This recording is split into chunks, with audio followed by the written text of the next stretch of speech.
नमस्कार. Next example is integration of 1/2 plus cos x minus sine x dx.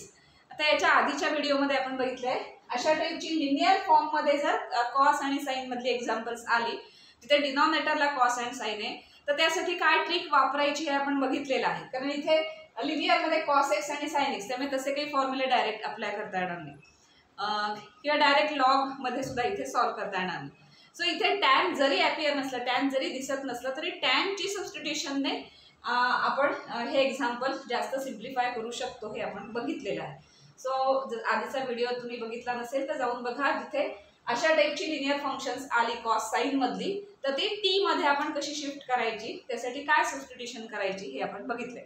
ती सगळी substitution आपण प्रत्येक एक्झाम्पलच्या वेळेला लिहायची.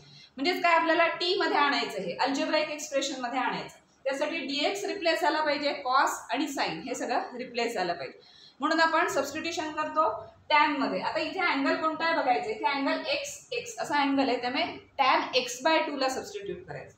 So put tan x/2 is equal to T. त्याच्यानं आपण बघितलंय की 1/2 sec² x/2 dx is equal to dt होतं. हे सगळं आपण आधी सॉल्व्ह केलंय पण प्रत्येक एक्झाम्पल मध्ये आपण हे बघणार. That implies dx is equal to 2 dt upon this sec² x/2. पण सेक मध्ये आणि x मध्ये ठेवून चालणार नाही कारण t मध्ये कन्वर्ट करायचं आपल्याला. सो आपण 1 + tan² म्हणणार याला. So that implies 2 dt upon 1 + tan² x/2. पण tan x/2 मीन्स t आहे. therefore dx ची व्हॅल्यू मिळाली dx is equal to 2 dt upon 1 + t². So सगळा dx आहे तो t ह्या फॉर्म मध्ये मिळाला. इक्वेशन 1 म्हणा त्याला.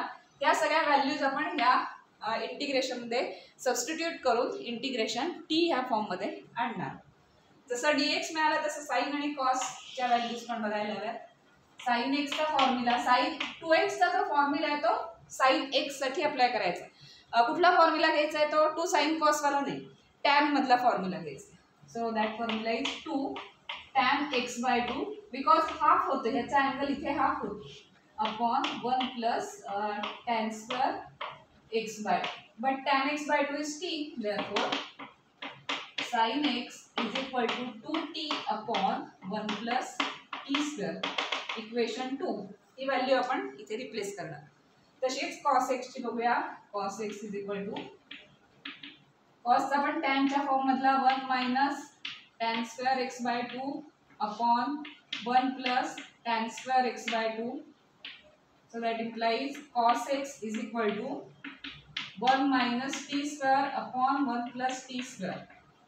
इक्वेशन 3. सो आता sin cos and dx सगळ्या तिन्ही व्हॅल्यूज आपण इथे इंटिग्रेशन मध्ये रिप्लेस करूया. So integration becomes I is equal to integration of numerator मध्ये dx ची व्हॅल्यू काय आहे ती 2 dt upon 1 + t² upon denominator मध्ये दिस 2 प्लस cos x ची value 1 - t² upon 1 + t². Bracket घाला पाहिजे तर कन्फ्युजन नको. मायनस sin x ची व्हॅल्यू 2t अपॉन 1 + t². आता हे सगळं t मध्ये आणि अल्जेब्राइक एक्सप्रेशन मध्ये आलंय ते सिम्प्लिफाय करायचं. सिम्प्लिफाय झाल्यावर काही एखादा फॉर्म्युला अप्लाय करता आला तर तो अप्लाय करून सॉल्व्ह करायचा.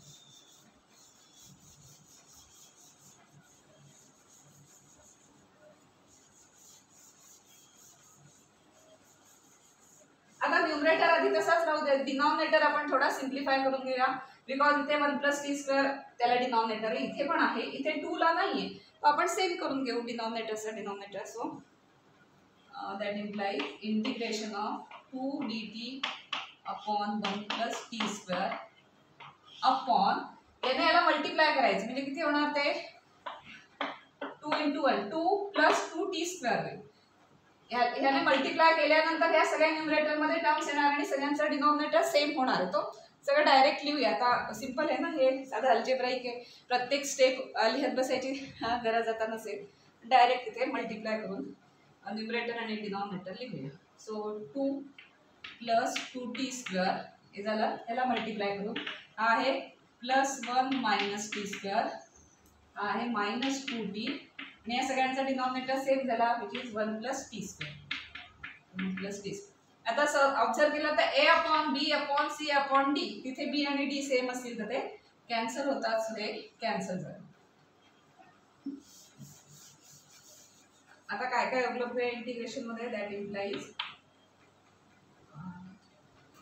इंटिग्रेशन ऑफ न्यूमरेटर मध्ये राहिलं 2dt अपॉन डिनॉमिनेटर मध्ये राहिलं 2 + 2t² - t². 2t² आणि -t² सेम आहे, तर याच्यातून हा मायनस झाला. 2 + 1 3. ते 2 + 1 करायला लागणार आहेत का तसेच ठेवायचे ते बघूयात, ते नंतर करू. आधी इथे आपण t² करून टाकू. So t² - this 2t plus दिस 2 + 1 +3 लिहून नंतर ऍडजस्ट केलं तरी चालेल, पण कदाचित इथेच ऍडजस्ट होईल. सपोज +1 लिहून +2 आपण दिलं, कारण आपल्याला कंप्लीट स्क्वेअर पाहिजे. आता हे अल्जेब्राइक एक्सप्रेशन आलंय, आता आपण कंप्लीट स्क्वेअर कसा मिळतो त्याच्याकडे जाणार. ह्या टाईपचे एक्झाम्पल्स ह्याच्या आधी सॉल्व्ह केली आहेत आपण. तो फॉर्म्युल्यात फिट होण्यासाठी आपण इथे कंप्लीट स्क्वेअर मेथड वगैरे वापरतो. तर ती यूज करायच्या आधी इथेच जर कंप्लीट स्क्वेअर झाला तर बघूया. t² - 2t + 1 हा कुणाचा स्क्वेअर आहे का? t - 1 ब्रॅकेट स्क्वेअर घेतला तर t² - 2t + 1. सो ह्या तीन टर्म्सच ऍडजस्ट होत आहेत. म्हणजे अजून काही 1/2 × coefficient of x plus minus करा वगैरे हे ऍडजस्टमेंट करायची गरज नाही. तिथे ऍडजस्ट होत असेल तर त्यातलाच एक नंबर घ्या, नसेल होत तर मग डायरेक्ट तुम्ही ते करा. म्हणजे मग विचार करायची वेळ येत नाही की तिथलाच नंबर एखादा ऍडजस्ट होतोय का वगैरे. विचार करायचा नसेल तर डायरेक्ट इथे टीचा कोएफिशिएंट आणि मग तो स्क्वेअर करायचा, ऍड सबट्रॅक्ट करायचा, ते करू शकतो.